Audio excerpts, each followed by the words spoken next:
Hey, what's up? I'm Kimora Lee Simmons, and you are watching Rocco G on Fashion News Live. Paris, early 1990. Inside a backstage crowded with supermodels who already live under the rhythm of flashlights, one figure walks in, and the entire room seems to shift. She is barely 13, nearly 6 feet tall, with legs that look unreal and a face caught between innocence and danger. Her presence is so arresting that even the most seasoned eyes stop mid-movement. Karl Lagerfeld glances at her once, then he quietly tells his assistant, "Bring me that girl." No one understands how a teenager from St. Louis carries the authority of couture royalty. No one understands how a child who spent years being bullied suddenly commands Paris with a single look. And even fewer could ever predict that this girl would step away from the runway to build a fashion empire worth hundreds of millions before her 25th birthday. The story of Kimora Lee Simmons is not about becoming a supermodel. It is about a young girl who looked straight at the world and decided she would not only walk in the spotlight, she would own the entire stage it shined on. St. Louis was never meant to be the starting point of a couture legend. Yet it was here that Kimora Lee first learned how to stand taller than the world around her. Born to a Japanese-Korean mother and an African-American father, she grew up carrying a face and a height that no one around her knew how to read. By the time she reached middle school, she was already towering over teachers, classmates, even some parents. Children whispered, adults stared, and the teasing that followed her through hallways carved into her a resilience far older than her age. Her mother, Joanne Perkins, refused to let the world shrink her daughter. She enrolled Kimora in modeling classes, not to chase fame, but to teach poise, posture, and the discipline of owning the space she walked in. While other kids played with dolls, Kimora practiced balancing books on her head and learned how to move with the slow, deliberate grace of a woman twice her age. Her mother drilled into her the two things she would later rely on: a powerful walk and an even more powerful sense of identity. The transformation was immediate. The shy, awkward girl began to turn into someone magnetic, someone who could make a room pay attention, even if she never said a word. At just 11, she was scouted by a local agency. At 12, she attended seminars that taught her how to pose, how to command the camera, how to work under pressure. And at 13, without having stepped outside the Midwest, she was sent to a casting that would change her life. A representative from a Paris agency visited St. Louis for a small talent search, expecting nothing more than a routine trip. Instead, he found Kimora, a girl who looked like no one in American fashion at the time. A girl who blended innocence, danger, and regal confidence in a way that felt impossible. Within weeks, her portfolio was on its way to Europe. Within months, Chanel called back. And suddenly, the girl who once hid from bullies was preparing to fly across the world to meet the most powerful man in fashion. She had no way of knowing it yet, but the world she was about to enter would bow to her before she even learned how to process what that meant. Kimora arrived in Paris with the wide-eyed curiosity of a teenager and the presence of someone far beyond her years. The fashion capital was electric in the early 90s, dominated by icy blondes, angular aesthetics, and a very specific definition of beauty. No one expected a mixed-race 13-year-old from the Midwest to disrupt that ecosystem. Yet, the moment she stepped into the Chanel studios, the conversation shifted. Karl Lagerfeld saw her before she even introduced herself. He studied the way she carried her height, the way her long limbs seemed carved for couture, the way her stare held a strange mix of vulnerability and absolute command. Within minutes, he made a decision that would rewrite her future. Kimora was cast not as a novelty, not as a background model, but as the centerpiece of one of the most prestigious couture houses in history. From her very first Chanel show, she walked not like a child who had been offered a miracle, but like a woman who understood exactly where she belonged.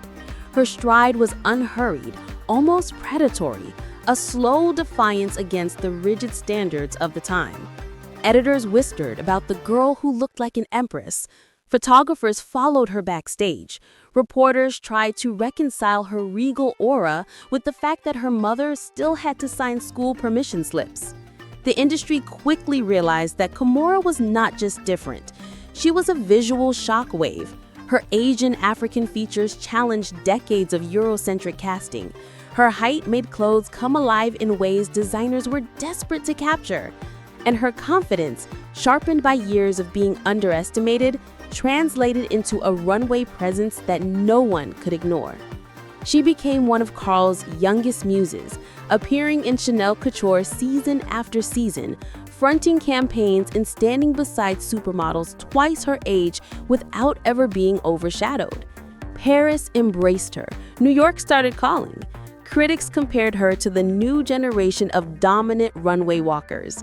Yet, even at her peak, something deeper was unfolding behind the scenes. Kimora had ambition that stretched far beyond magazine covers. While most teenagers dreamed of fame, she was quietly studying the architects of fashion itself. She watched how creative directors built legacies, how brands shaped identity, how business decisions influenced culture. To her, modeling was not the destination, it was the classroom. And that mindset would soon guide her toward the unexpected turning point that defined the rest of her life. For the outside world, Kimora's rise looked unstoppable. She was young, adored, and cemented as one of the rare faces who could command both haute couture and mainstream attention. But inside the industry, the pressure was tightening in ways most people never saw. Couture was a world obsessed with control. Bodies were measured to the millimeter, personalities were trimmed to fit the mold, and youth was celebrated only when it stayed silent. Kimora was never silent. Her confidence, once praised as refreshing, began to clash with the quiet submissiveness the industry preferred. She was too outspoken, too ambitious, too aware of her own value. Casting directors whispered that she had a big personality. Some editors suggested she would do better in America, and the unspoken truth became clear. Couture had crowned her early, but it did not know how to handle a girl who refused to shrink. The transition from European runways to the American market brought its own battles. She was still mixed race in an industry that struggled to embrace diversity, too tall for commercial work, too bold for the fragile egos running certain agencies, too young to be taken seriously, yet too famous to be ignored. Everywhere she turned, someone tried to place her in a box that never fit. And while most models fought to climb higher on the runway ladder, Kimora felt something else stirring. The fittings, the castings, the endless cycles of approval no longer satisfied her. She had seen how brands were built from the inside. She had observed how fashion houses use storytelling as strategy. She had learned how power moved behind closed doors. The truth was simple. Modeling made her visible, but it did not make her free. So when the pressure reached its peak, Kimora made a choice almost no young model would dare to make. She stepped back from the spotlight, not because she had failed, and not because the industry had rejected her, but because she had outgrown the role they wanted her to play. She was ready to build something of her own. Stepping away from the runway did not dim Kimora's presence. It sharpened it. While most models her age was still chasing campaigns, she was sitting in boardrooms, learning the language of manufacturing, licensing, margins, and marketing. What the industry once labeled as too ambitious suddenly became her greatest advantage. She understood fashion not only as an art form, but as a business engine, and she knew exactly where she wanted to leave her mark. That moment arrived when she took the reins of Baby Phat, a rising label in the urban fashion space. What began as an extension of a menswear brand quickly evolved under her leadership into something entirely new. Kimora saw a gap that no one else in mainstream fashion was addressing: women of color who wanted glamour, confidence, and identity in their everyday clothes. She took that vision and transformed Baby Phat into a cultural movement. She redesigned silhouettes to celebrate curves instead of hiding them. She infused streetwear with the feminine edge that felt fresh, sexy, and unapologetic.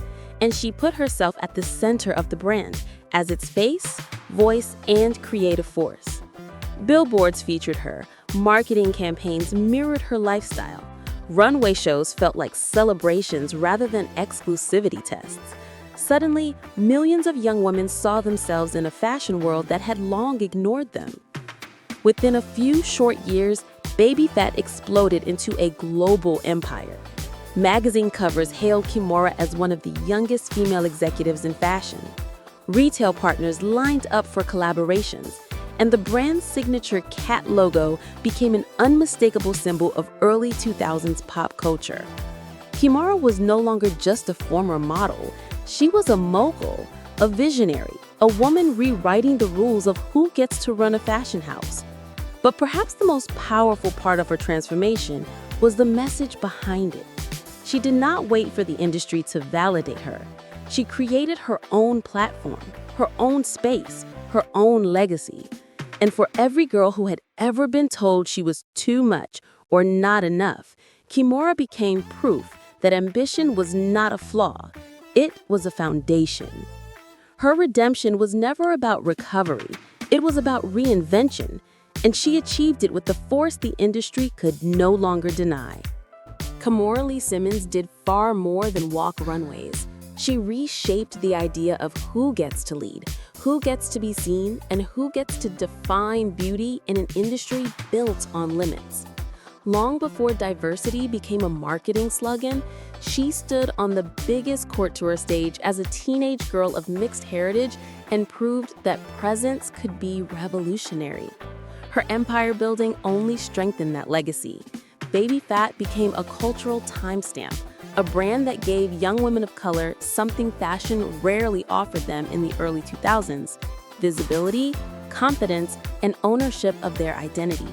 For an entire generation, Kimora was the woman who made glamour feel accessible instead of exclusive. Today, her influence stretches far beyond the clothes she wore or the campaigns she fronted. She opened doors for models who never fit the traditional mold, for creatives who wanted to lead rather than follow, and for young women who dared to dream bigger than the path laid out for them. Kimora's story is not about a supermodel who found success. It is about a girl who refused to shrink herself for any room and instead learned to build her own. And in doing so, she left behind a legacy that still echoes across fashion, business, and culture. Power does not come from being chosen. It comes from choosing yourself.